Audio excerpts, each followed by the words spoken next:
এই বাংলাদেশে যারা ভারতের পক্ষে তারা ভারতের, তারা বাংলাদেশের না, সাফ কথা। এখানে আর কোন অস্পষ্টতা বলতে কিছু নেই।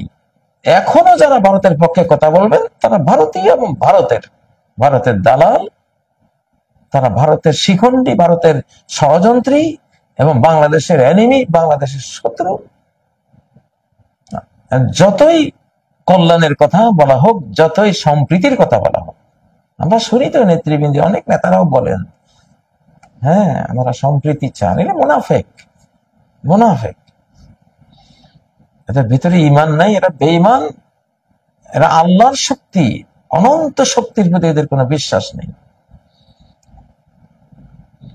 তো এই শ্রেণীটা, এদের এই রোগ, এরা ওদের কল্যাণের কথা বলে, সম্প্রীতির কথা বলে, ওদের পক্ষ নিয়ে আছে। কিন্তু এই পক্ষ নেওয়া যে বাংলাদেশের জন্য কত ধ্বংসাত্মক, এই জাতিটা 1947 থেকে যে যত যুদ্ধ বিগ্রহ পাকিস্তানের সাথে বা ভিতরে অন্তর্দ্বন্দ্বে যা বকেছি, আমাদের সমস্ত অকল্যাণের জন্য দায়ী ইন্ডিয়া, ভারত। আমরা ভাগ হয়েছি তো তাদের যন্ত্রণায় অতিষ্ঠ হয়ে, মুসলিমরা তাদের যন্ত্রণায় অতিষ্ঠ হয়ে ভাগ হয়েছি। ভাগ হওয়ার পরও সেই যন্ত্রণা শেষ হয়নি, বরং আরো বিভিন্ন ভাবে এটার কি হয়েছে, ভেরিয়েশন হয়েছে, এটা বৈচিত্র্যময়তা বেড়েছে বিভিন্ন ভাবে। এখনো তারা আমাদেরকে শাসন করার চেষ্টা করতেছে।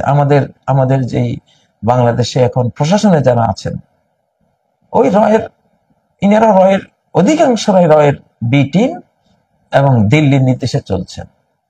আপনাদের পরিণতি খুব খারাপ আছে, সামনে খুব খারাপ আছে, বিপদ, মহা বিপদ এসে যাবে আপনাদের উপরে। ওই যে হালাকুল হিন্দে বিসিন, হিন্দের ধ্বংস আল্লাহ করাবেন, এটি আল্লাহর ফয়সালা। উনি মানব জাতির একটা অংশকে আরেকটা অংশ দিয়ে যদি প্রতিহত না করা হয়, আর গোটা পৃথিবী ধ্বংস হয়ে যেত।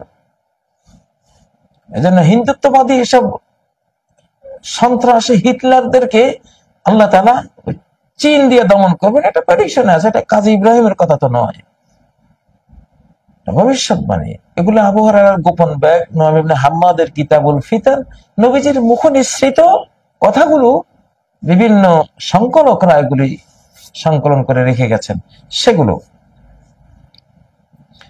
অতএব বাংলাদেশ প্রধান উপদেষ্টা যে সিদ্ধান্ত নিয়েছেন সঠিক সিদ্ধান্ত। আমরা ধ্বংসপ্রাপ্তদের কাতারে গিয়ে দাঁড়াবো না।